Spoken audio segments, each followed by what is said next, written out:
A través de su palabra encontramos la revelación de Dios, y la Biblia es un libro poderoso. Y esto lo menciono porque hay muchos casos en los cuales la Biblia ha transformado las vidas de muchas personas.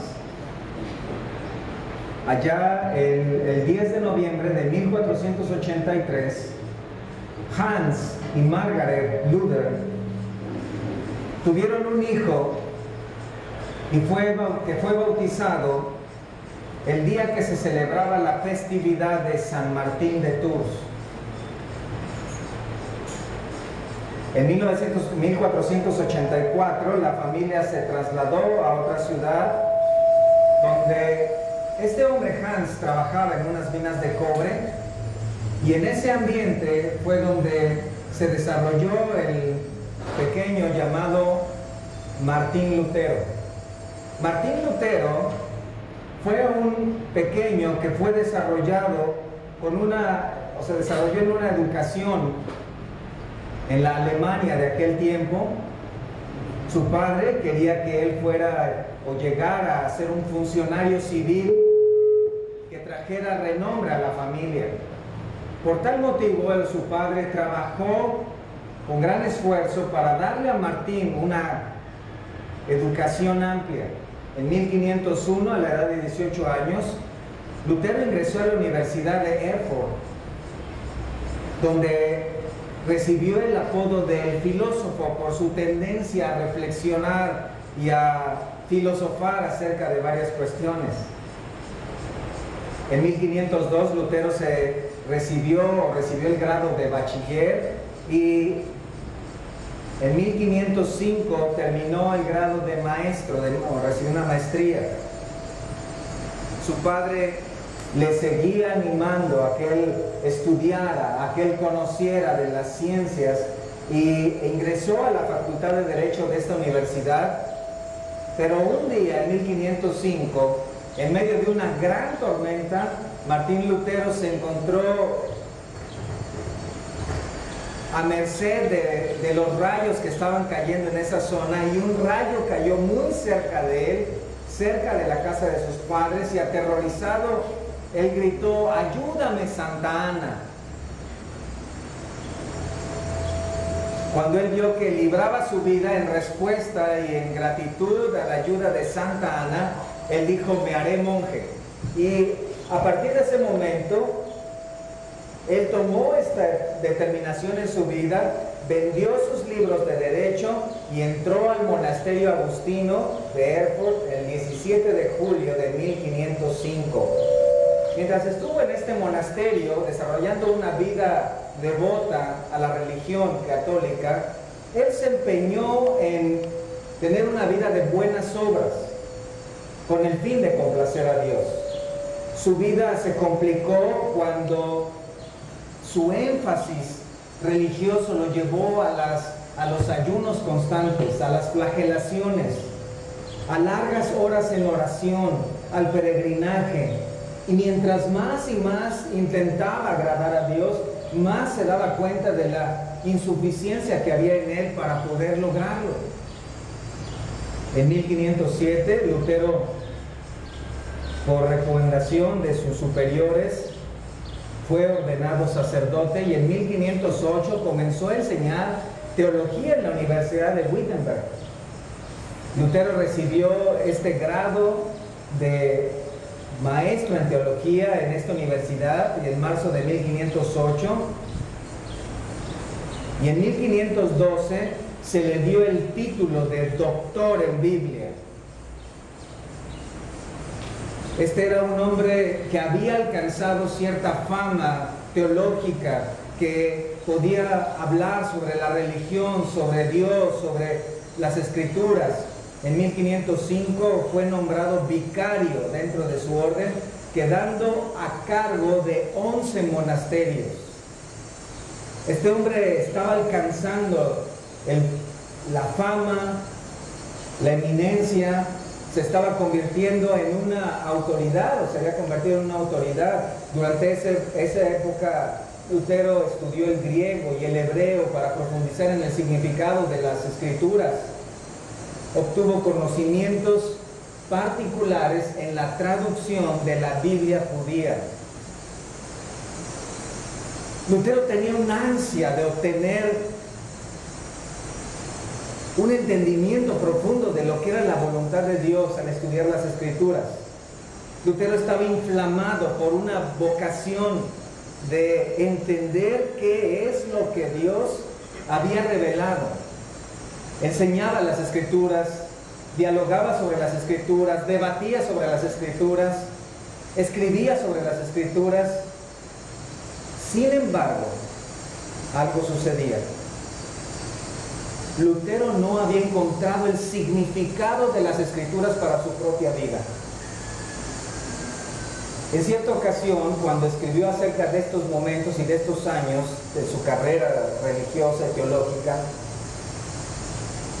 él escribió lo siguiente, dijo: se apoderó de mí la convicción de que debía entender a profundidad la carta de Pablo a los romanos. Cuando comencé a estudiarla, una frase en el capítulo 1 estorbó mi camino y me di cuenta de que comencé a aborrecer lo que decía esa frase.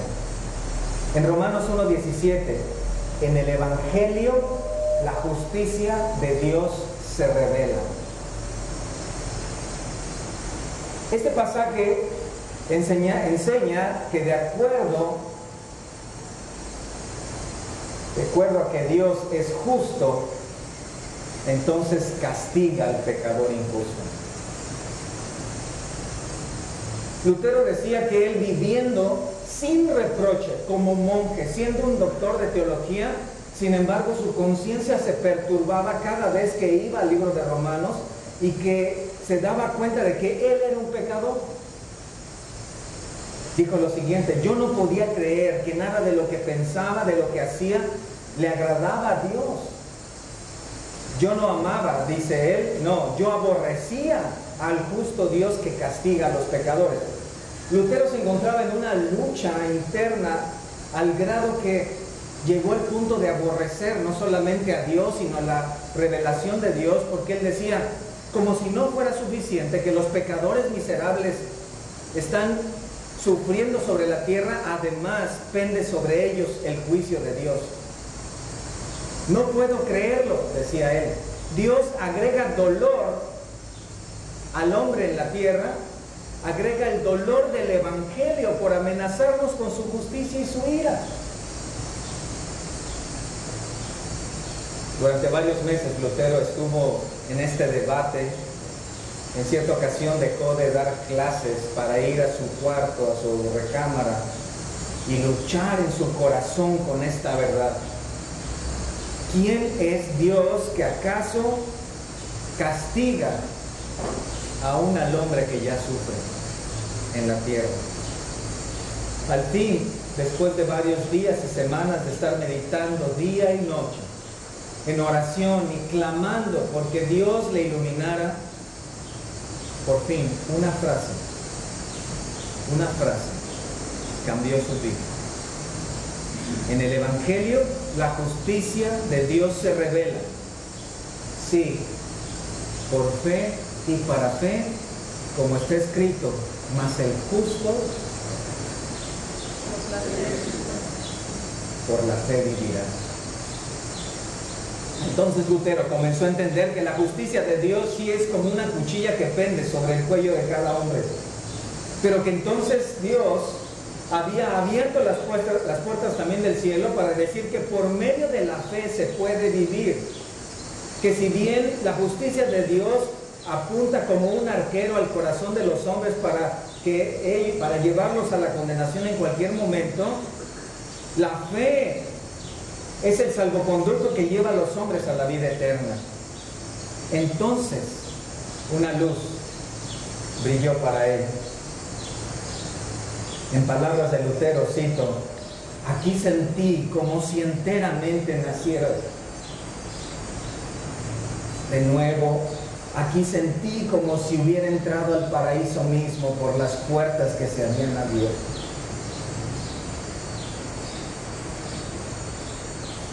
Y dijo lo siguiente también: un aspecto enteramente nuevo de las Escrituras se abrió para mí y aprecié la palabra como lo más dulce, como el más grande amor de Dios para el hombre. Esto sucedió en la vida de Lutero. Esta fue una transformación tremenda, porque Lutero fue convertido en uno de los reformadores de mayor impacto. Como uno de los reformadores de mayor impacto en toda la historia de la iglesia. Lutero comenzó entonces a escribir acerca de esta fe que salva, de esta fe que es suficiente para traer vida eterna, y esto trajo una reforma completa y el comienzo de un movimiento que se llamó protestantismo y del cual la iglesia cristiana debe hoy su existencia. Esto es un ejemplo de lo que ha sucedido en las vidas de muchos hombres y mujeres, ¿cierto? Que al ser expuestos a la palabra de Dios han comprendido lo que es la gracia de Dios a través de Jesucristo y han entendido que la fe es suficiente para salvación. Y corriendo a la cruz y corriendo hacia Dios, has venido, tú o yo, has venido entregando tu vida y reconociendo que ese sacrificio ha sido suficiente para quitar cualquier juicio de condenación sobre ti. Y en palabras de Romanos 8, ahora pues ninguna condenación hay para los que están en Cristo Jesús. ¿Quién de aquí ha experimentado esto como Martín Lutero? ¿Quién? Amén. Pero ¿qué después de eso? ¿Qué hay después de experimentar este proceso que la Biblia le llama la salvación, el nuevo nacimiento? Venir de la muerte a la vida espiritual. ¿Qué hay después de ser convicto de pecado y venir en arrepentimiento a Dios? ¿Qué hay después de comprender que el justo por la fe vivirá? ¿Qué hay después de tener la certeza de una morada en el cielo? ¿Qué hay después de comprender que no son los ritos, que no son las obras lo que dan la salvación, sino solo por la fe? ¿Qué hay después de eso? En el libro de Romanos, el apóstol Pablo revela de parte de Dios cuál es la voluntad de Dios para aquellos que han venido a salvación. El libro de Romanos es maravilloso. Alguien le ha llamado, es la catedral de las Escrituras. El libro de Romanos es el Evangelio ampliado. El libro de Romanos es maravilloso, y alguien ha comentado que la Biblia no podría ser la misma si no fuese por el libro, la carta de los Romanos. En esta carta de los Romanos, el apóstol Pablo, durante 16 capítulos, expone varios temas principales. El primero de ellos es la pecaminosidad del hombre. El segundo de ellos es la gracia de Dios a través de Jesucristo. Pero esta carta a los Romanos tiene dos grandes divisiones. Mejor dicho, una división que lo separa en dos partes principales. La primera de ellas son los primeros 11 capítulos. Los primeros 11 capítulos del libro de la carta a los Romanos exponen de manera clara que la salvación es resultado de la fe en Cristo. Y a partir del capítulo 12 y hasta el capítulo 16, Dios revela en esta carta la conducta o el comportamiento de quienes han entendido el Evangelio. Y a partir del capítulo 12, si se ubican ahí en sus Biblias, el apóstol Pablo habla de parte de Dios para hablar de los deberes cristianos. Algunas de las Biblias tienen este título en la parte de arriba, el capítulo 12. Y este capítulo 12 comienza con un ruego o una petición que es el resultado del entendimiento de los 11 capítulos anteriores. Os ruego, por las misericordias de Dios, que presentéis vuestros cuerpos en sacrificio vivo, santo, agradable a Dios, que es vuestro culto racional. A partir de este capítulo, Dios nos revela la manera en la cual un creyente, un hijo de Dios, un nacido de nuevo, adora a Dios correctamente. Noten la frase final, el culto racional. En otras palabras, esta es la manera de adorar lógica, razonable, obvia, de uno que ha entendido la salvación. Estas misericordias de Dios, cuando el apóstol Pablo dice, os ruego por las misericordias de Dios, son las misericordias reveladas en la salvación, reveladas en el capítulo 11. La misericordia de Dios para salvar a los gentiles, la misericordia de Dios para salvar a los judíos. La misericordia de Dios se manifestó en tu vida y en mi vida cuando el Evangelio te iluminó, nos hizo entender cuál era nuestra condición y venimos ante Él. Entonces ahora, así que nos lleva a un segundo escalón, nos introduce como a una segunda etapa, en la cual tú y yo como creyentes ahora debemos desempeñar cierta función, cierto comportamiento. Y a partir de este versículo 1, la Biblia comienza a detallar cuáles son estas actitudes, cuál es el estilo de vida que debemos seguir como cristianos. Ahora quiero enfocarme en este capítulo 12 para hablar de un aspecto indispensable y necesario en la vida cristiana. Y esto lo vamos a estudiar a partir del versículo 6, cuando durante 5 versículos, a través del apóstol Pablo, Dios revela que un creyente que ha venido a entender el Evangelio, ahora es parte de la iglesia y como parte de la iglesia tiene una función dentro de ella.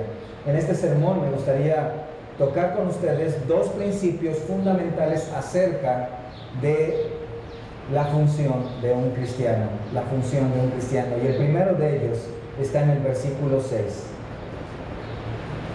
Al comienzo de este versículo quiero que noten que dice, de manera que, teniendo diferentes dones, según la gracia que nos es dada. La Biblia aquí nos revela entonces que el creyente ha recibido una gracia. La primera declaración que hace aquí el apóstol Pablo en este versículo tiene que ver con los dones espirituales que la iglesia ha recibido. En otro pasaje, 1 Corintios 12:1, el apóstol escribió, no quiero, hermanos, que ignoréis acerca de los dones espirituales. Los dones espirituales son capacidades sobrenaturales, capacidades extraordinarias que tú y yo recibimos al momento de venir a Cristo, de venir a salvación. Son dones. La palabra dones es el resultado de la traducción del griego charis. Utilizamos esta palabra charis para hablar de, por ejemplo, carismático. Eucaristía la utiliza la Iglesia Católica para hablar de un regalo o una gracia de Dios. La Biblia aquí nos revela que tenemos diferentes dones o diferentes gracias, diferentes regalos de Dios. Pablo dice, quiero que entiendan sobre este asunto, no quiero que sean ignorantes. Este es un asunto importante. ¿Por qué? Porque la iglesia no puede funcionar sin los dones. Ustedes deben entender cómo ministrar los dones, y en este pasaje lo primero que dice es, no quiero que ignoréis acerca de los dones espirituales. Ustedes tienen diferentes dones. Para ser una iglesia madura no necesitamos solamente acumular conocimiento, no necesitamos solamente conocer las doctrinas de la Biblia, necesitamos usar los dones. Lamentablemente hoy hay mucha ignorancia acerca de eso y en algunos casos hay abuso de estos dones. ¿Quiénes están involucrados en los dones? En 1 Corintios 12, por favor acompáñenme ahí en sus Biblias, 1 Corintios 12. Es un pasaje paralelo a esta, a partir del versículo 4, nos dice que hay diversidad de dones. En el versículo 5 hay diversidad de ministerios y en el versículo 6 hay diversidad de operaciones. Estas palabras, dones, ministerios y operaciones, son utilizadas como sinónimos. Son estas capacidades. Noten que en el versículo 4 es el Espíritu, en el 5 es el Señor y en el 6 es Dios. ¿A quiénes son dados estos dones? Ven en el versículo 7, a cada uno le es dada la manifestación del Espíritu para provecho. Dios Padre, Dios Hijo, Dios Espíritu están involucrados en la repartición de esos dones. En Efesios 4 dice que Cristo dio dones a los hombres. El Espíritu Santo es el Espíritu que opera ahora en cada uno de nosotros para que los dones funcionen dentro de la iglesia. Entonces aquí podemos comenzar a extraer algunos principios. No necesitamos pedir dones espirituales. Dios ha repartido esos dones a cada uno como Él quiere. Observen en el 1 Corintios 12, en el versículo 11. Pero todas estas cosas las hace uno y el mismo Espíritu, repartiendo a cada uno en particular como Él quiere. Entonces aquí nos da una cierta tranquilidad de que tú y yo hemos recibido los dones que Dios soberanamente ha determinado.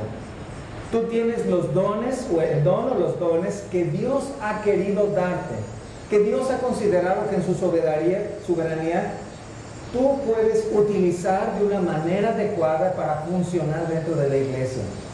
No es de aquel que ora hasta el cansancio por obtener un don. No es de aquel al cual le imponen las manos para que reciba un don. No es aquel del cual experimenta o tiene una experiencia religiosa sobrenatural para recibir un don, sino es aquel que ha recibido soberana, providencialmente, el don de Dios. ¿Qué dones te ha dado Dios a ti? ¿Lo sabes? ¿Cuál es el don o los dones que recibiste de parte de Dios soberanamente? ¿Lo sabes? Entonces, la primera verdad que vemos aquí en Romanos 12, regresamos ahí a nuestro pasaje central, es que tenemos dones, que la iglesia cristiana, los cristianos, son receptores de estos dones, de estos caris, de estas capacidades. Y esto es lo que se detalla aquí en el versículo 6, de manera que teniendo diferentes dones. Esta es una certeza, no hay lugar a dudas, no es algo en lo cual debes vacilar. Si tú eres cristiano o cristiana, tú tienes dones. Dios ha manifestado su gracia en tu vida dándote estas capacidades. Esta es la manera en la cual el Espíritu Santo ha obrado en tu vida para dar esta capacidad e integrarte a la iglesia, teniendo diferentes dones. Indudablemente, observen ahí que hay en el versículo 6 una palabra muy importante que es diferentes. ¿Observan? Diferentes. Este es un adjetivo. Esto nos habla de una variedad. Esta palabra, diáfero, era utilizada para hablar de la persona que iba en el camino y llegaba a un punto donde nosotros le llamamos un crucero. Era un lugar donde se llegaba ahí y tenía diferentes caminos. Había diferentes sendas que podía seguir. Lo que nos dice acá es que estos diversos dones han sido dados a la iglesia. En 1 Corintios 12, les digo que este es un pasaje alterno y que nos ilumina sobre este tema. La palabra diversidad es muy amplia también. Es como una variedad, es un abanico multicolor. Hay una variedad de dones. Cada uno de estos dones, combinado con la madurez y el conocimiento de cada uno, lo hace diverso, le da una particularidad. Podríamos hablar, por ejemplo, del espectro de color. Los colores primarios, amarillo, rojo, azul, ellos se descomponen en cientos o miles de tonalidades, dependiendo de la combinación de uno con otro. De la misma manera, los dones se manifiestan de diversas formas cuando son combinados con la madurez y el conocimiento particular de cada uno. ¿Cuántos años tienes en Cristo? ¿Eres hombre o mujer? ¿Joven, adulto o alguien maduro? ¿Has estado toda tu vida en la iglesia cristiana o tienes poco tiempo de conocer a Cristo? ¿Cuál es tu trasfondo? ¿Cuál es tu trasfondo social, aún económico? ¿A qué has tenido acceso en el conocimiento de las Escrituras? ¿Has tenido varios estudios o pocos? Todos estos factores contribuyen para que el don en tu vida se manifieste de una manera particular.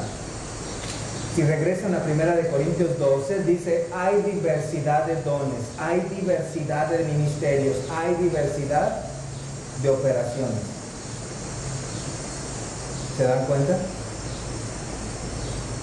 Todo esto es interpretado a la luz de Romanos 12:6. La gracia que nos ha sido dada. Noten que los dones no se ganan. Noten que los dones, para recibir los dones, no se hacen méritos. Es una gracia, es un regalo. Dios te lo ha dado de una manera gratuita. Es parte del paquete que has recibido al venir a Cristo. Algunos de ustedes tal vez dicen, bueno, hermano, la verdad es que no me siento como alguien con muchos dones. No me siento muy agraciada. Tal vez no te sientes, pero lo eres. No quiero decir esto para que se pavoneen, pero ustedes son hombres y mujeres agraciados.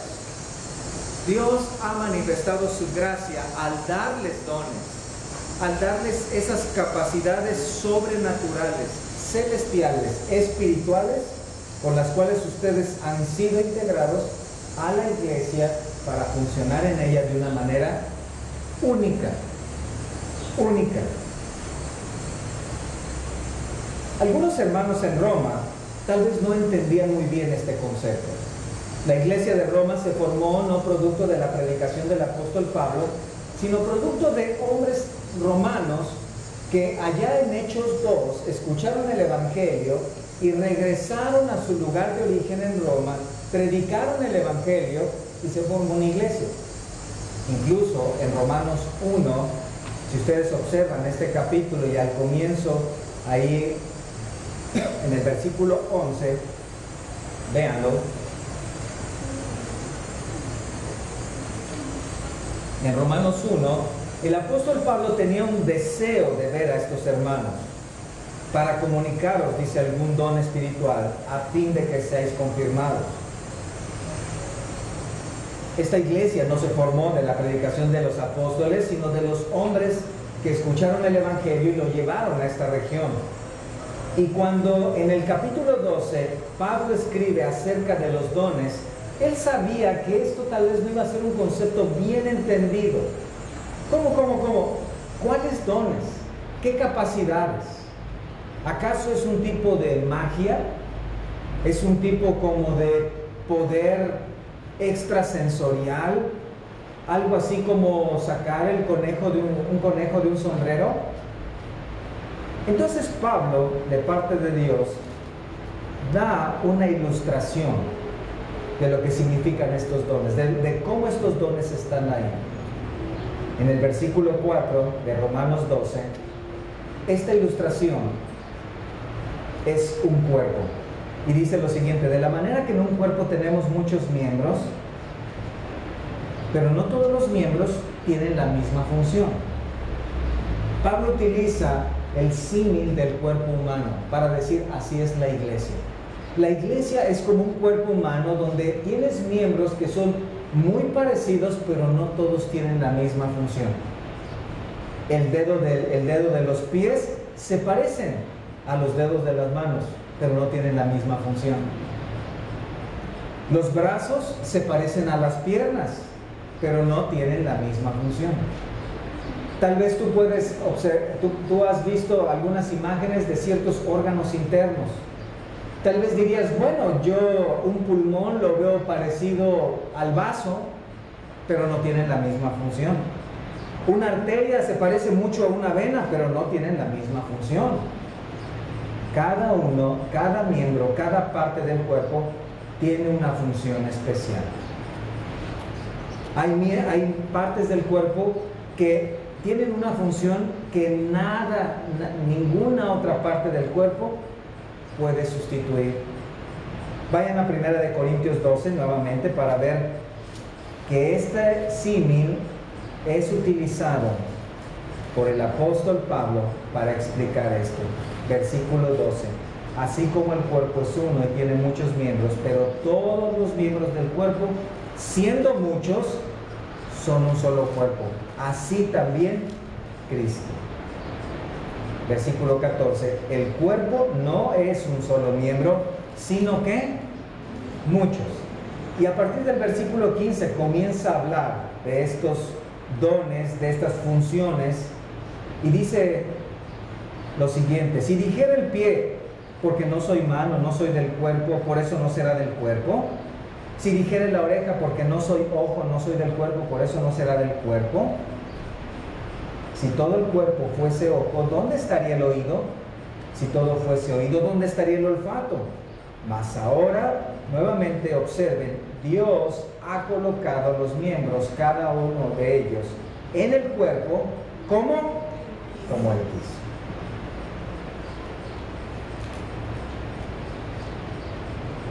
No podemos oler, no podemos respirar con otra parte del cuerpo, sino ¿con qué? La nariz. No podemos escuchar con otra parte del cuerpo, sino con los oídos. No podemos ver con otra parte del cuerpo, sino con los ojos. Sin embargo, si los ojos no funcionan, entonces la mano y los pies y todo el cuerpo se ven impedidos para moverse, se complica el movimiento. Ahora, si la nariz no huele y no respira, ¿qué sucede? Entonces, todo tu cuerpo no se puede mover. Nada de tu cuerpo incluso podría funcionar si la nariz deja de respirar. Y así cada parte del cuerpo. Qué útil es el dedo chiquito de cada pie, ¿cierto? ¿Qué haríamos sin ese dedo tan fundamental e importante para nuestra vida? ¿Con qué nos pegaríamos en los muebles? Cada parte tiene su función. Entonces, en Romanos 12, si regresan por favor ahí en sus Biblias, el apóstol está enseñando a la iglesia en Roma que la iglesia se compone de varios miembros. Observen el versículo 5. Así nosotros, siendo muchos, ¿qué? Somos un cuerpo en Cristo. ¿Se dan cuenta? Eres cristiano, eres cristiana, eres parte de la iglesia. Eres parte fundamental de la iglesia. Eres parte del cuerpo de Cristo. Observen al final de este versículo, todos miembros los unos de los otros.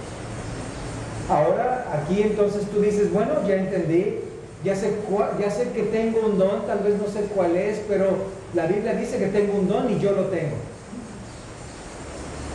Pero ahora, ¿cuál es? ¿Cuál es ese don? Mira, me veo al espejo y parece que no tengo ninguno. A partir del versículo 6 y en la segunda parte, la palabra empieza a definir cuáles son los dones. Estos son las diferentes funciones del cristiano o en los cristianos. Lo primero que vimos fue la función del cristiano en la iglesia. A estos son las diferentes funciones del cristiano. De manera que, teniendo diferentes dones, según la gracia que nos es dada, si el de profecía, úsese conforme a la medida de la fe, o si de servicio, en servir, o el que enseña en enseñanza, o el que exhorta en la exhortación, el que reparte con liberalidad y el que preside con solicitud, el que hace misericordia con alegría. 7 dones, 7 capacidades sobrenaturales que los miembros de la iglesia tendrán y usarán para la edificación del cuerpo de Cristo. 7 dones. Si ven en su pasaje en 1 Corintios, capítulo 12, a partir del versículo 7, se nos detalla que esta manifestación del Espíritu, estos dones espirituales, tienen un objetivo. Tal vez alguno de ustedes, convencido de que tiene un don espiritual, diría, bueno, muy bien, ya tengo mi don. Realmente sí me siento como con cierto don o ciertos dones. Muy bien, ahora iré a mi casa a disfrutar de ellos. Espera un momento. En el versículo 7 dice que a cada uno les dará la manifestación del Espíritu. ¿Para qué? Para provecho, para bien común, para edificación de otros. Este provecho habla de un bien común. ¿Cuál es ese bien común? Del cuerpo de Cristo, de la iglesia. Los dones son para ser utilizados en el contexto de la iglesia, en el cuerpo de Cristo, en la comunidad de creyentes.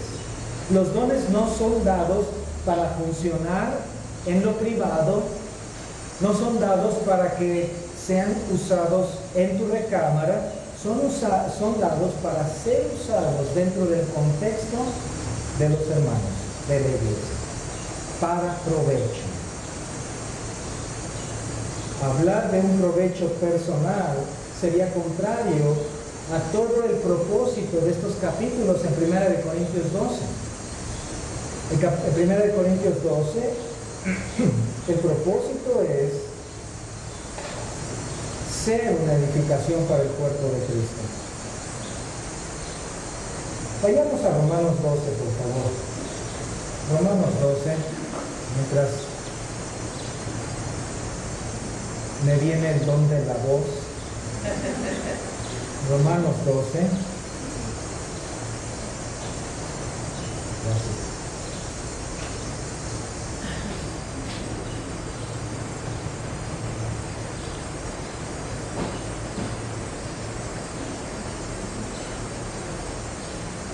A partir del del versículo 6, tenemos entonces 7 dones, 7 capacidades. Y veamos brevemente estas capacidades espirituales para identificar cuáles son los dones que tú tienes. En primer lugar se menciona el de profecía. Si el de profecía, úsese conforme a la medida de la fe. Quiero que noten que esta palabra úsese afecta cada uno de los dones enlistados aquí. La palabra úsese hace un llamado, pone la responsabilidad, manda que los dones sean usados en el contexto de la iglesia. Hay un debate acerca sobre este don. ¿Existe el don de la profecía? Algunas iglesias tienen profetas. Otras iglesias se asustan de los profetas. ¿Qué es? ¿A qué se refiere? ¿A qué se refiere este don? Bueno, si observan ahí esta palabra profecía, es una palabra que significa... Escucho mejor, gracias. Esta palabra significa hablar ante otros, exponer palabras en público, proclamar o comunicar. En el Antiguo Testamento Dios levantó profetas que hablaban en nombre de Dios, la voluntad de Dios al pueblo de Dios. Una vez que el Antiguo Testamento y el Nuevo Testamento conformaron la revelación divina, esta clase de profecía dejó de ser necesaria. Allá en Apocalipsis 22, el apóstol Juan dijo en el versículo 18: la palabra, la revelación de Dios está terminada. Nadie añada a estas palabras, nadie quite a estas palabras.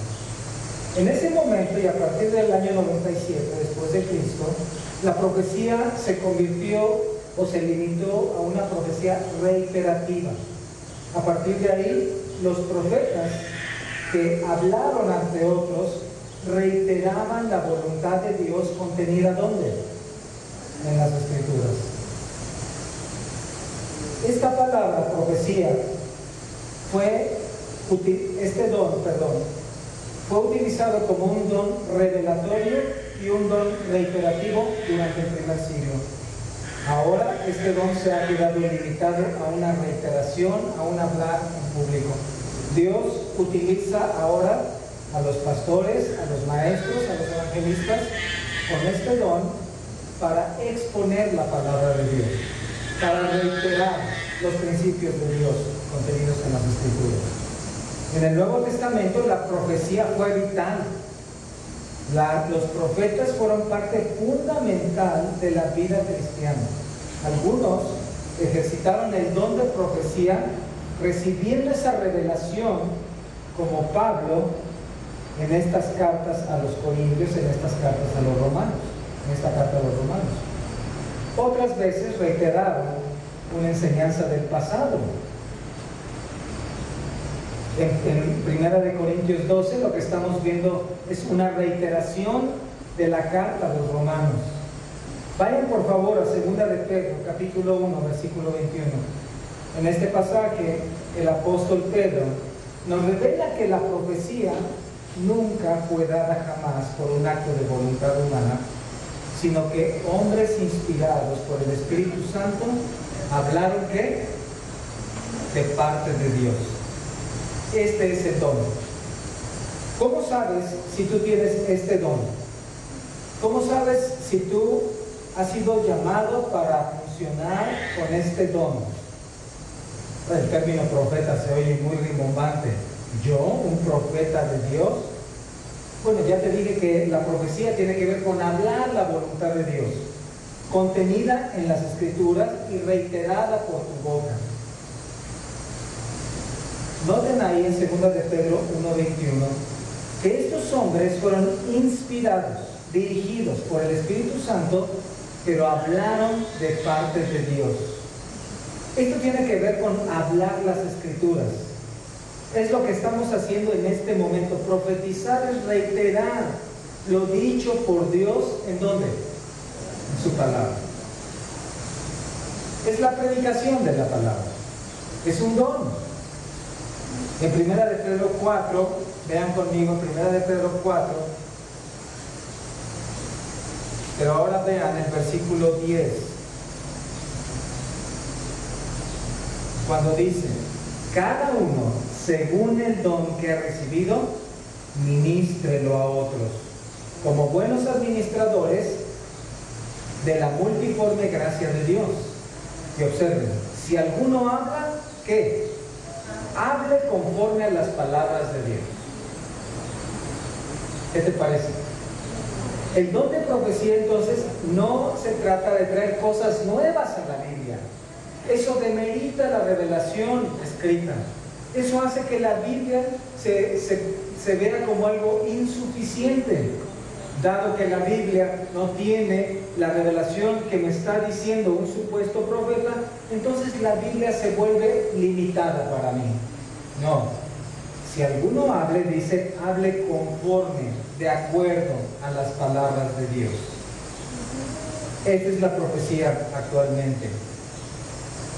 En Romanos 12:6, si regresan ahí a su pasaje, en Romanos 12:6, observen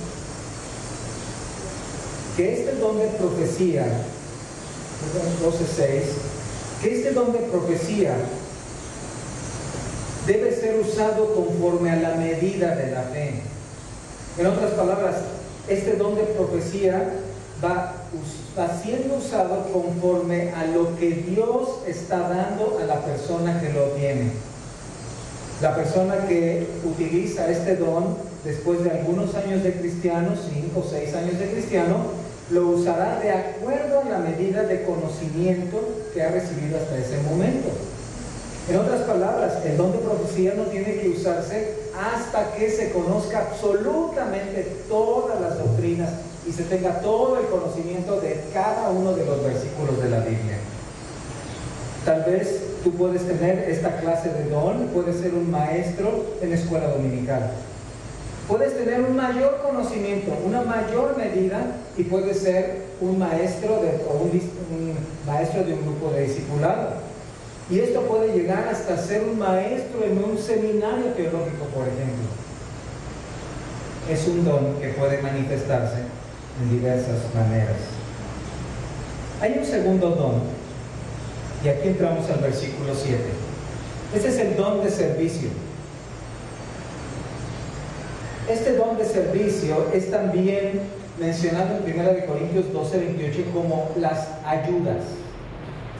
Es interesante hablar del don de servicio como don, porque Gálatas 5:13 llama a todos los cristianos a servir a otros. Servíos por amor los unos a los otros. Eres cristiano, sirve a los demás. Pero hay una capacidad espiritual, especial, sobrenatural, dada por Dios a ciertas personas, a ciertos cristianos aquí en la iglesia. Estos son los que tienen el don de servicio. Tal vez algunos de ustedes aquí están diciendo, creo que yo tengo ese don. Dios ha dado a algunos de ustedes esta clase de don. ¿Quiénes son? Son hermanos que tienen una capacidad de servir a otros. Están más capacitados para servir a otros en la iglesia. La base de este don es la ayuda física. En el caso del don de profecía, noten que la base tiene que ver con hablar la palabra de Dios, pero los que tienen el don de servicio, los aspectos físicos, son los que asisten, los que ayudan. Los hermanos con el don de servicio están dispuestos a servir porque siempre existe una necesidad.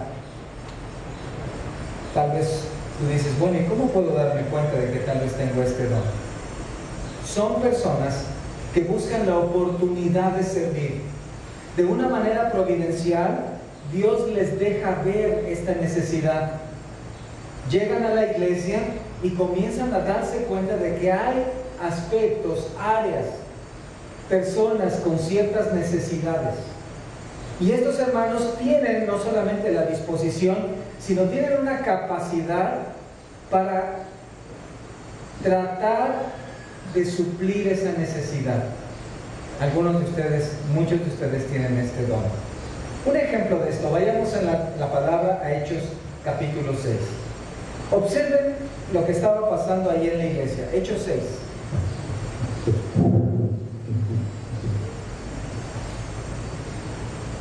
La iglesia de Jerusalén estaba comenzando a funcionar, y en aquellos días, dice el versículo 1, creció el número de los discípulos y comenzaron los problemas, porque hubo murmuraciones de los griegos contra los hebreos de que las viudas de aquellos eran desatendidas en la distribución diaria. Parte de la función de la primera iglesia fue suplir la necesidad de alimento en quienes estaban llegando ahí. Muchos de ellos habían venido de otras partes del imperio y habían escuchado el evangelio, habían creído y se habían integrado allá a la iglesia en Jerusalén. Entonces se creó un problema. ¿Qué hacer? Observen cómo en este versículo 2, los 12 convocaron a la multitud de los discípulos y dijeron: no es justo que nosotros dejemos la palabra de Dios para servir a las mesas. Buscad pues, hermanos, de entre vosotros a 7 varones de buen testimonio, llenos del Espíritu Santo y de sabiduría, a quienes encarguemos este trabajo. Observen en el versículo 5 que agradó la propuesta a toda la multitud y eligieron a Esteban, varón lleno de fe y del Espíritu Santo, a Felipe, a Prócoro, a Nicanor, a Timón, a Parmenas y a Nicolás, a los cuales presentaron ante los apóstoles, quienes orando les impusieron las manos, y crecía la palabra del Señor, y el número de los discípulos se multiplicaba grandemente en Jerusalén. También muchos de los sacerdotes obedecían a la fe. Los apóstoles recibieron de parte de Dios este don de servicio y observaron la necesidad, vieron que había una situación dentro de la iglesia y llamaron a la iglesia para que también buscara hombres capacitados para suplir esta necesidad. Varones llenos de fe, llenos del Espíritu Santo, varones que estaban ahí dispuestos. Esto fue solo un ejemplo de lo que hizo la primera iglesia. No podemos pensar que estos 7 hombres iban a cubrir toda la necesidad de una iglesia que, según los historiadores, llegó a los 10,000 o tal vez hasta 20,000 personas. En ese momento ellos vieron la necesidad y estos hombres se dispusieron. La manifestación de este don es muy variada. Muchos ministerios requieren este don. Algunos, con el don de servicio, se enfocan en el arreglo del salón. Otros en la provisión de las cosas que van a ser necesarias para el desarrollo del servicio. Este don de servicio no se limita al lugar de reunión. Algunos están dispuestos a servir a los hermanos incluso en sus casas.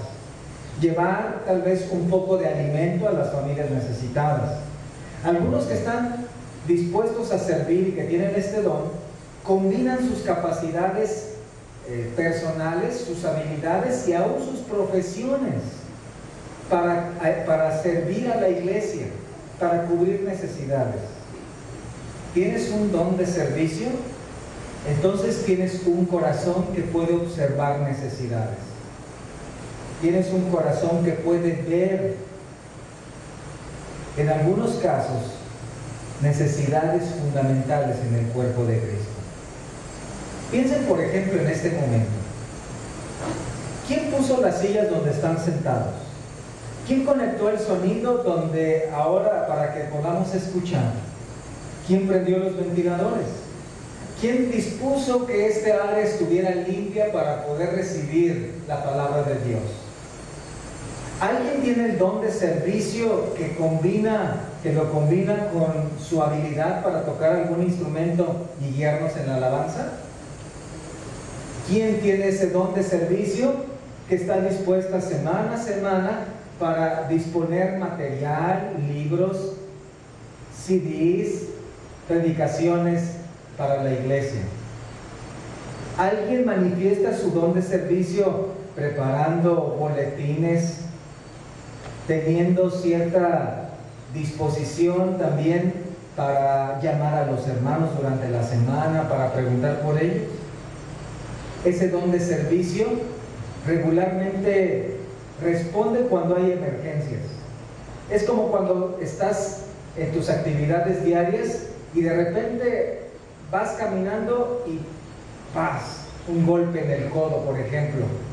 Automáticamente, ¿cuál es la reacción? La mano inmediatamente se dirige al lugar de dolor, ¿cierto? Como si la mano tuviese el don de servicio, automáticamente va a ese lugar. ¿Para qué? Para sanar. Así funciona en la iglesia.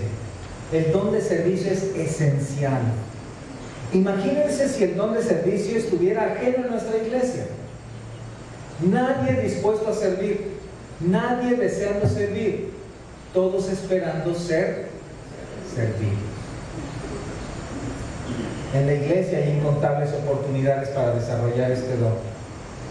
Música, arreglos, publicaciones, cocina, sonido, recepción, manualidades, escuela dominical, grabación de CDs, publicación de predicaciones. Piensen en todas las oportunidades en las que se puede manifestar este don de servicio. ¿Qué se requiere para esto? Deseos de servir, habilidades y talentos al servicio de Dios, interés por los hermanos. Acompáñame a Filipenses capítulo 2. Observen cómo en este pasaje, Filipenses 2, dice en el versículo 4, cuando se habla acerca de la actitud que debe haber, dice, no mirando cada uno por lo suyo propio, sino cada cual también, ¿qué? Por lo de los otros. ¿Se dan cuenta? ¿Por qué? Porque esta es la actitud, este sentir es el que hubo también en Cristo Jesús, versículo 5, en el cual, siendo en forma de Dios, no estimó el ser igual a Dios como cosa que aferrarse, sino que se despojó de sí mismo tomando forma de ¿qué? Eso es. Ahí está. Este es el llamado para ti si tienes este don de servicio. Ser siervo. Actuar en servicio. Utilizar tu don. ¿Lo tienes? Úselo. ¿Tienes este don? Úsalo. Será de gran bendición a la iglesia. Tercer don, regresamos a Romanos 12, versículo 7, Romanos 12, 7. Y aquí nos introduce en un tercer don que también es esencial en la iglesia. Cada uno de estos tiene una particularidad.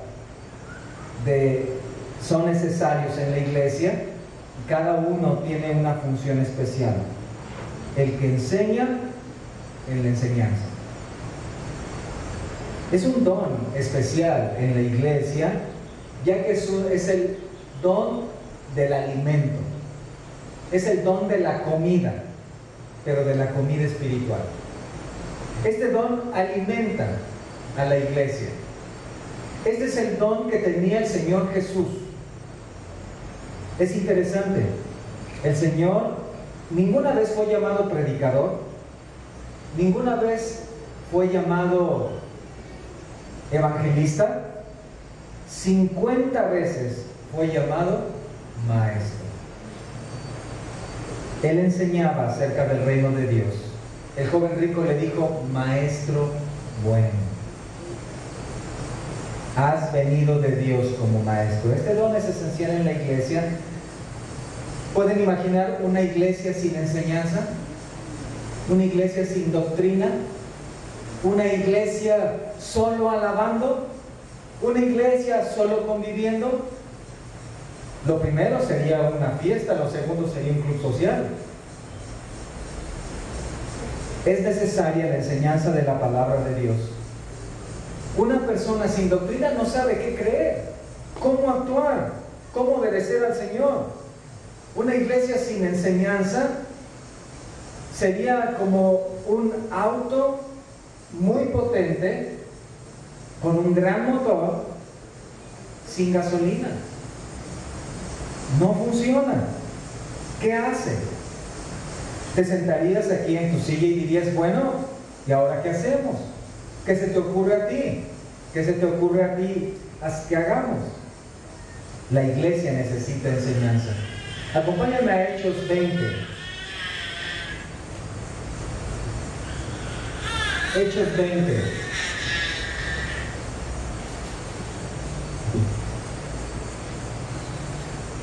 En este capítulo, el apóstol Pablo se despide de la iglesia donde había estado ministrando, sirviendo por varios años.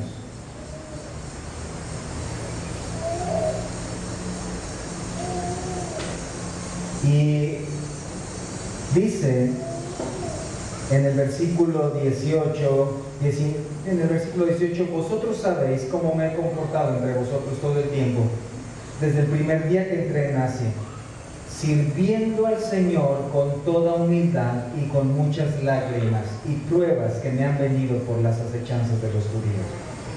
Y como nada que fuese útil he rehuido anunciaros y ¿qué? Y enseñaros. El apóstol Pablo tenía este don de enseñanza. Había recibido este don para poder enseñar a la iglesia. ¿Qué? ¿Qué es lo que va a enseñar? Hoy en día hay una diversidad de enseñanzas. Está desde que se para en el púlpito para hablar de algunas buenas anécdotas de la vida, algunas experiencias sobrenaturales personales, algunas historias chistosas. Pero ¿qué es lo que el apóstol Pablo hacía? ¿Cómo él usaba este don de enseñanza? Observen más adelante, en el versículo 26 dice: por tanto, yo os protesto en el día de hoy que estoy limpio de la sangre de todos, porque no he rehuido anunciaros todo ¿qué? El consejo de Dios. Esto nos habla de que el don de enseñanza es una capacidad sobrenatural Es una capacidad especial que Dios te da para tomar del consejo de Dios y para poder dar el consejo de Dios. El consejo se refiere a todos los mandamientos, las ordenanzas, los principios, todo lo que es la palabra de Dios.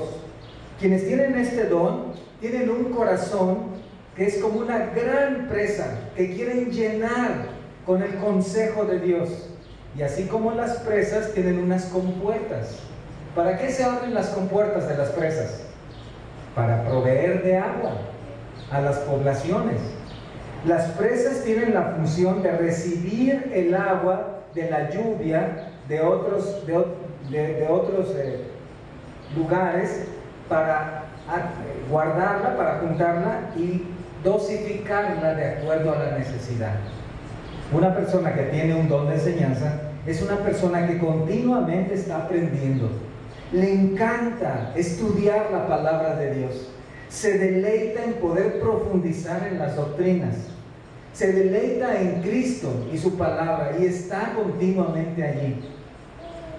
No es una persona que le cuesta trabajo agarrar la Biblia. No es una persona que le da flojera leer. Es una persona que está ávida. Como aquel hombre que ante un platillo delicioso, después de habérselo acabado, pide más. Son hombres y mujeres que claman por ese alimento espiritual, porque saben que eso llena sus corazones y además son usados para edificar a otros. Observen cómo en este versículo 27 el apóstol Pablo dice: no he rehuido anunciaros. Son personas que siempre están dispuestas a hablar, siempre están dispuestas a compartir, siempre están dispuestas a transmitir esos conocimientos. Si la luz de la palabra de Dios ha iluminado mi vida, mi deseo es que esa luz ilumine también la tuya. Si la luz de Dios ha iluminado mis oscuridades, que esa luz ilumine también las tuyas. Una persona con el don de enseñanza no solamente es un buen maestro, primeramente es un buen alumno, una buena alumna. Son aquellos que semana a semana están en el discipulado, que anhelan las profundidades de la palabra. No son como aquellos que solo se contentan con chapotear, como quienes vamos a la playa y tocamos el mar con los pies y decimos: ya nadé en el mar. Son aquellos que se ponen el traje de buzo y que dicen: yo no quiero solamente tocar el mar, yo quiero ir a las profundidades de la Escritura, quiero conocer, quiero aprender, quiero abrazarlo. Este don es muy importante en la iglesia y es necesario, ¿se dan cuenta? ¿Qué enseña? Segunda de Timoteo 2:2. Vayan ahí en sus Biblias. Segunda de Timoteo 2:2. ¿Hacia dónde lleva este don a la iglesia? El apóstol Pablo escribe a su discípulo Timoteo y le dice en el versículo 2: lo que has oído de mí ante muchos testigos, esto encarga a hombres fieles que sean idóneos. ¿Para qué? Para enseñar a otros. ¿Qué es lo que la iglesia debe escuchar? Dice Pablo: lo que has oído de mí. En otras palabras, la doctrina apostólica. La enseñanza de la iglesia debe basarse en la doctrina apostólica. Efesios 2:20 dice que es el fundamento de los apóstoles. Es la doctrina revelada por Dios a través de los apóstoles. ¿Cuáles apóstoles? Los que escribieron el Nuevo Testamento. A través de esta enseñanza, la iglesia es alimentada. El pueblo de Dios es fortalecido. Nos vamos bien alimentados, satisfechos, porque hemos entendido los mandamientos de Dios, la voluntad de Dios para nuestra vida. ¿Qué bendición son aquellos hermanos con este don? Cuando vamos, por ejemplo, a las conferencias y esos hermanos con ese don nos instruyen y nos iluminan y parece que los cielos se abren y que entendemos la palabra de Dios y salimos de ahí ¿cómo? Gozosos, porque hemos comprendido qué es lo que Dios quiere para nuestra vida, para su iglesia, ¿cierto? Quienes tienen este don funcionan como maestros de niños, de jóvenes, de adultos, pueden estar en un seminario enseñando teología. Las mujeres pueden tener este don. En Tito, capítulo 2, versículo 2 en adelante, Tito 2:2.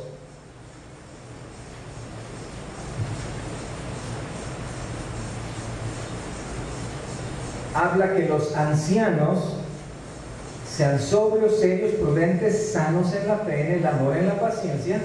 Y luego habla de las mujeres ancianas, que dice sean reverentes, versículo 3, no calumniadoras, no esclavas del vino, maestras del bien. ¿Qué hace una maestra? Enseña. Que enseñen a las mujeres jóvenes. Vean, algunas de ustedes, hermanas, tienen este don de enseñanza y tienen esta capacidad sobrenatural para que, combinado con el conocimiento que han adquirido, con la madurez que tienen, el tiempo en Cristo, esto traiga una bendición y compartan de estos principios y de estas enseñanzas a otras mujeres. En 1 Timoteo 3 dice que un pastor debe ser apto para enseñar, 1 Timoteo 3:2. Es decir, debe tener esta capacidad de enseñar, debe tener esta aptitud,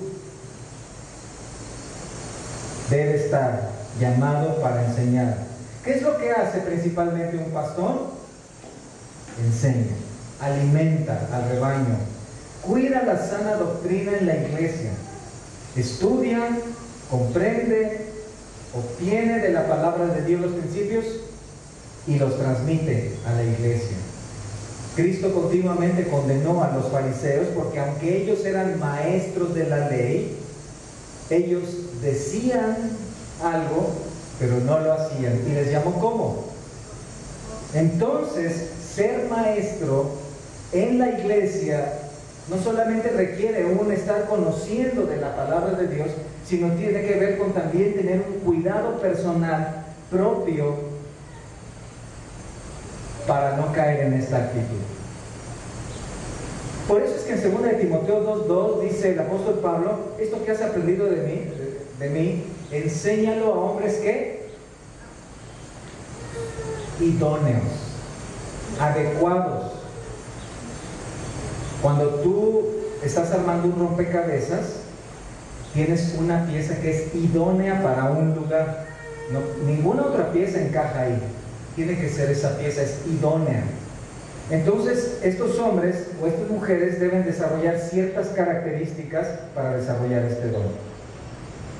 Siempre están aprendiendo y siempre están evaluando su propia vida a la luz del conocimiento que están adquiriendo. Cuarto don, vayamos a Romanos 12, versículo 8. Cuarto don, el que exhorta en la exhortación. Esta palabra muchas veces causa temor. El don de exhortación, ahí está el hermano que tiene el don de exhortación. Vámonos al otro lado de la iglesia. ¿Dónde están los del don de exhortación? Me van a exhortar, mejor me alejo. En realidad la palabra ha tomado un sentido negativo de llamar la atención, de regañar. Pero la verdad es que la palabra tiene un significado positivo. Significa alentar o animar. La palabra no involucra la Biblia la más grande de pasta dura. No, eso es un sentido que se le ha integrado ya de manera personal. Este consiste en una capacidad especial para alentar y animar a las personas, persuadirlas a los caminos de Dios. Lleva a la persona a actuar de acuerdo al plan de Dios, a la voluntad de Dios. Tal vez involucrará algunas veces llamar la atención sobre ciertas actitudes. A veces se necesitará amonestar sobre ciertos hábitos. Pero todo esto se da en el contexto o en la actitud de Gálatas 6:1. Si alguno es sorprendido en alguna falta, vosotros que sois, ¿qué? La exhortación, restauradle con espíritu de ¿qué? De mansedumbre. Es como si tú, teniendo el don de exhortación, observas cómo una persona comienza a tomar la lateral del pecado y se empieza a ir. En ese momento, con prontitud, pero con cuidado, abrazas a la persona y la persuades a regresar al camino correcto. No se trata de tomar el lazo y lazar a la persona como si fuera una res y darle el tirón para acá. Se trata de ir, colocarte a su lado y con amor traerla de regreso. Tal vez por eso se ha tomado esta connotación negativa de este don de exhortación, porque regularmente se falla y se hace de la primera manera. Aquella hermana están haciendo algo incorrecto. Entonces, Dios me lo ha dejado ver a mí. ¿Dónde está mi Biblia con pasta de metal? La necesito para hablar con ese hermano o esa hermana. Necesito hablarle seriamente. Necesito señalarle su pecado. Debo mostrar mi dedo justiciero. Y fallamos en usar este don. Este don procura corregir a alguien, y lo hace con amor y humildad. Vean en 1 de Timoteo capítulo 2 cómo el apóstol Pablo le dice a su discípulo Timoteo la manera en que debe hacer esto. 1 de Timoteo capítulo 2, cuando dice: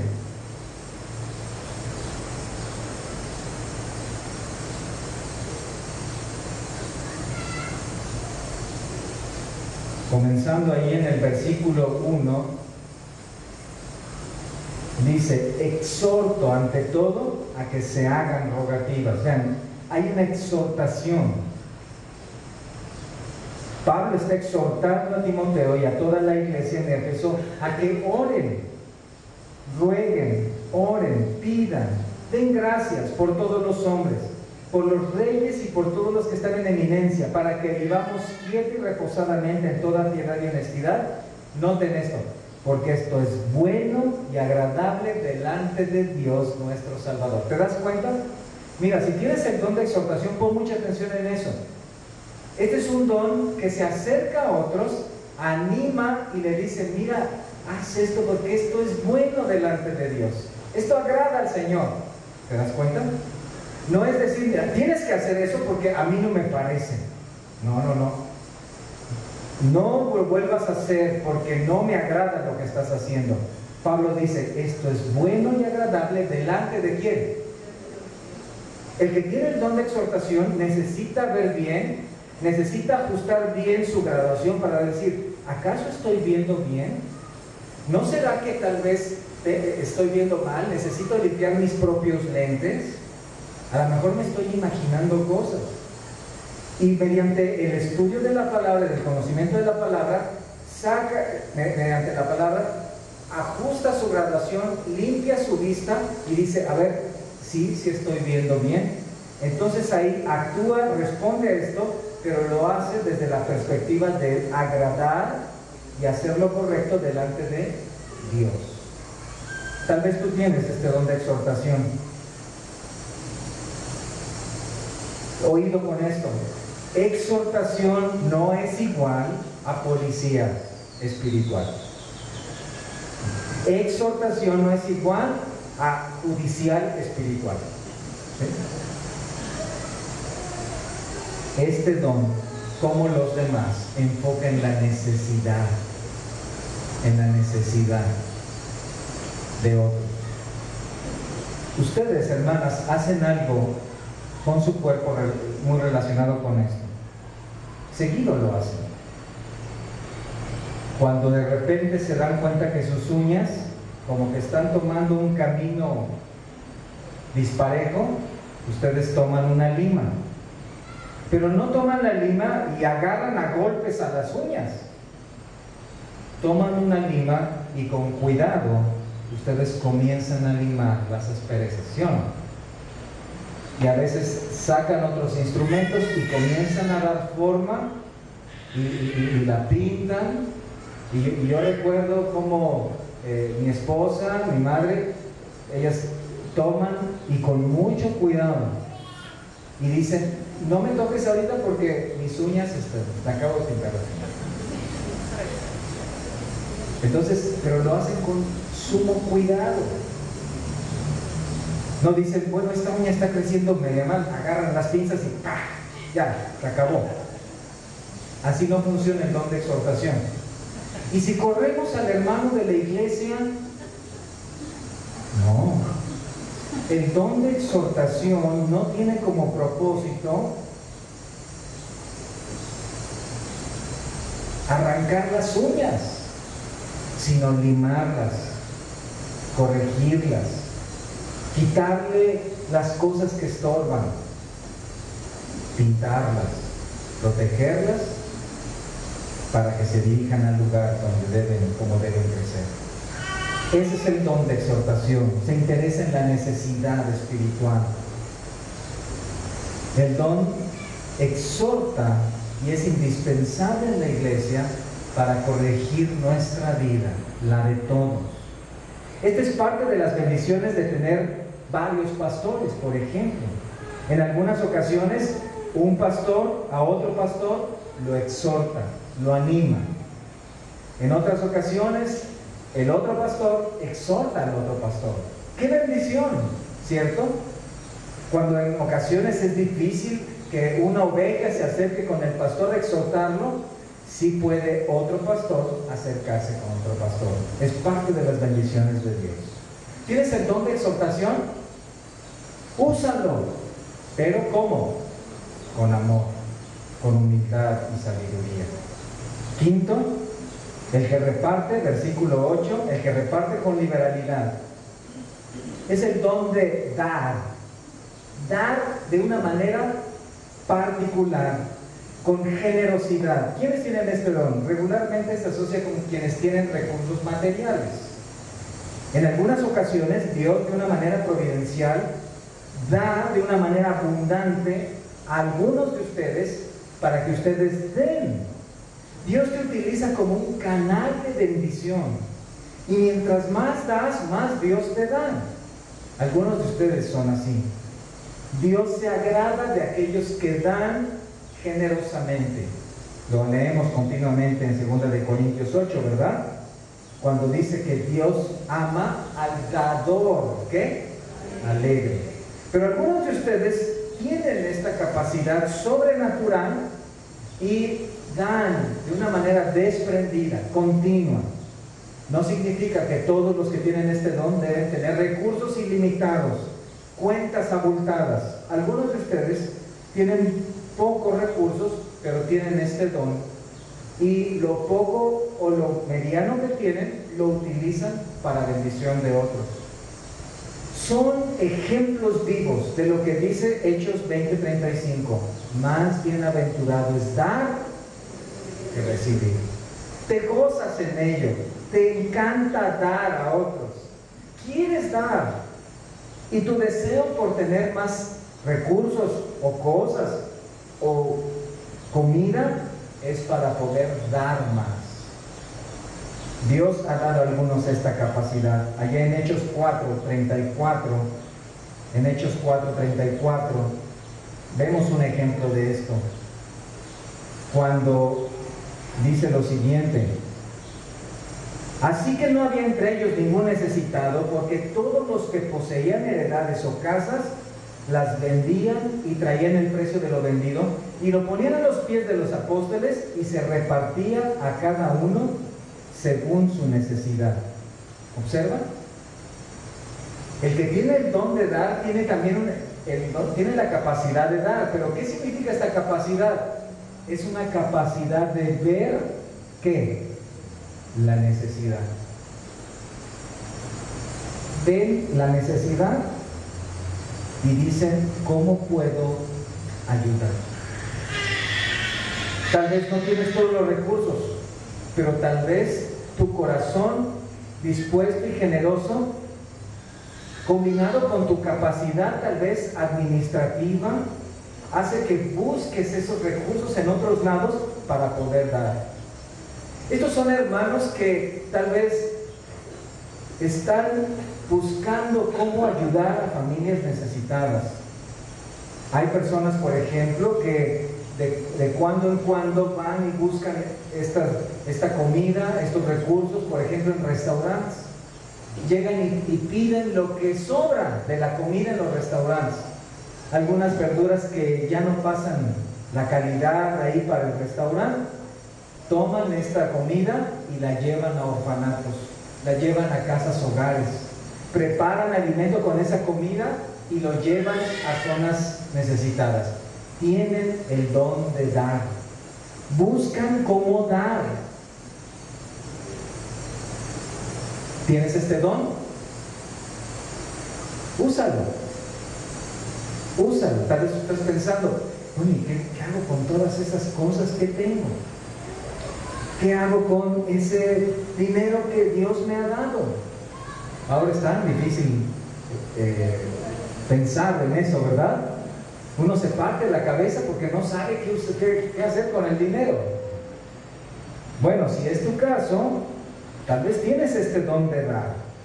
Ora a Dios, pídele a Dios sabiduría de dónde quiere que destines esos recursos. Puedes preguntar a alguno de los pastores si hay alguna familia necesitada. Tal vez ese don puede ser utilizado para levantar ministerios, sostener misioneros, levantar algunos ministerios en otras partes. Sexto don, el don de presidir. Versículo 8. Presidir es pararse al frente, es la idea de guiar el timón de una embarcación. Recuerdo cuando era pequeño que nos subían a los carritos y ahí siempre hay dos lugares.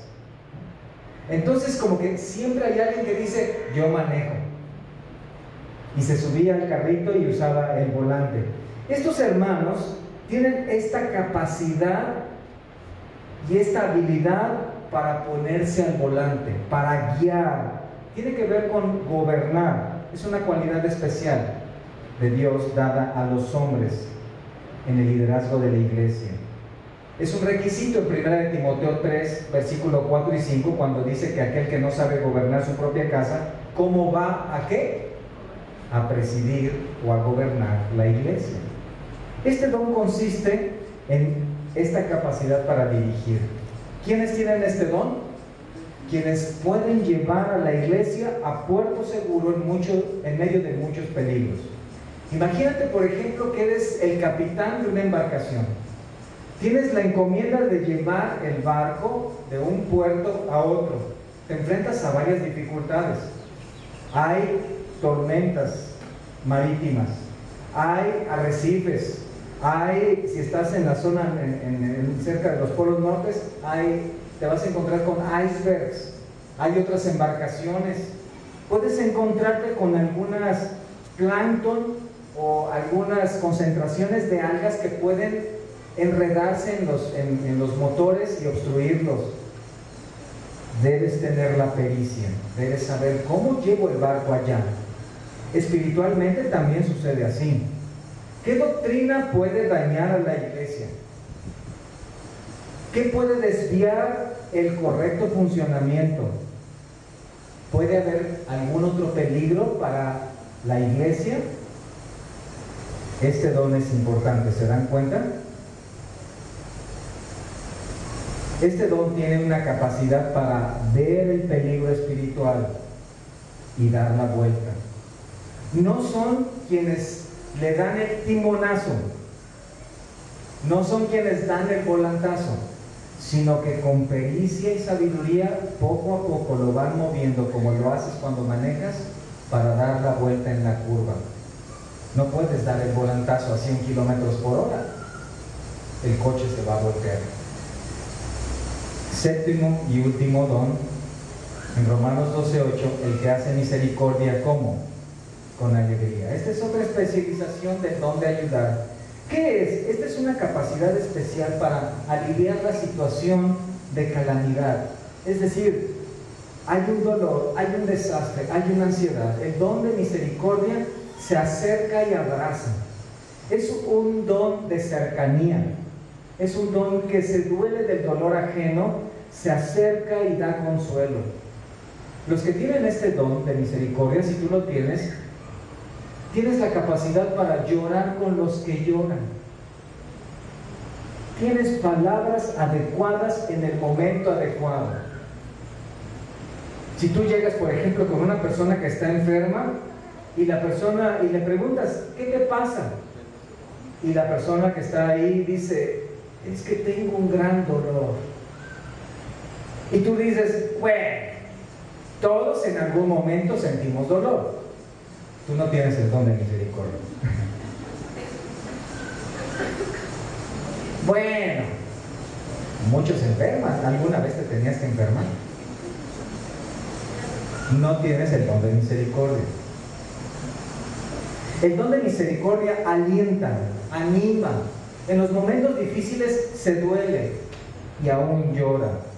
Este es un mandato para todos los creyentes, porque Lucas 6:36 dice, sed misericordiosos, así como vuestro Padre es misericordioso. Sin embargo, hay quienes tienen esta capacidad extraordinaria para consolar. Para los hombres a veces se nos dificulta un poco esto. Me acuerdo cuando mis hijos estaban pequeños y algo les pasaba y les dolía algo, y de repente yo les consolaba un poco, pero decía, mira, ve con tu mamá. Ellas tienen una capacidad especial, extraordinaria para consolar. ¿Cómo lo hace? Mi esposa entonces ya lo tomaba y decía, ven, pequeñito, con ternura lo abrazaba y no te preocupes, mi chiquito, vas a ver que ahorita te va a quitar. Ah, son palabras especiales. A veces yo trataba de decirlas. Ahorita lo hice porque acabo de invitar a mi esposa, pero pequeñito, a veces es difícil para algunos de nosotros. Tal vez para ti te cuesta trabajo, no tienes el don de misericordia, pero quienes lo tienen, lo hacen y lo hacen con alegría. Y lo hacen de manera natural, espiritualmente. En Romanos 12:16, vean lo que dice ahí la palabra. Romanos 12:16, ahí dentro del capítulo que estamos viendo, dice ahí en el versículo 16, unánimes entre vosotros, no altivos, sino asociándolos con los humildes. No seáis sabios en vuestra propia opinión, no paguéis a nadie mal por mal, procurad lo bueno delante de todos los hombres. Si es posible, en cuanto dependa de vosotros, estad en paz con todos los hombres. ¿De dónde viene todo esto? Vean el versículo 15. Gozaos con los que se gozan, llorad con los que lloran. ¿Tienes el don de misericordia? Te necesitamos. Te necesitamos. ¿Por qué?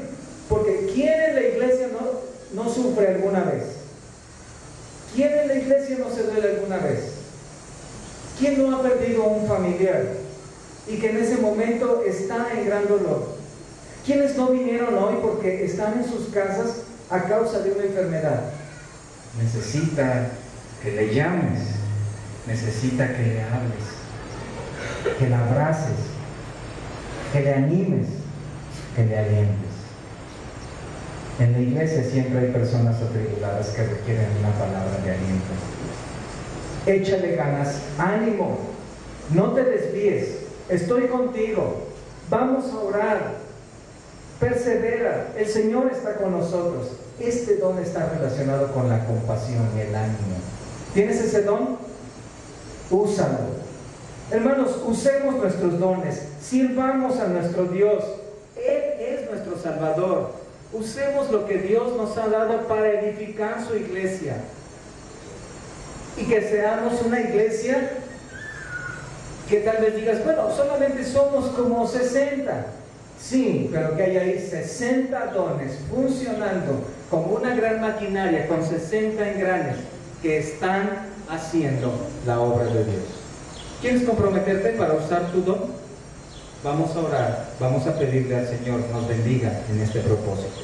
Padre, te damos muchas gracias por tu palabra y porque a través de este pasaje tan profundo podemos ver de una manera breve lo que has hecho en tu iglesia.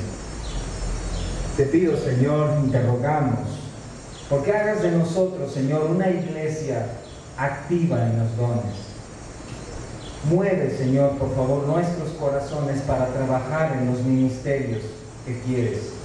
Que los dones sean utilizados. Mueve el corazón de cada uno de nosotros, Señor, para servirte en las áreas que se requieren en esta iglesia.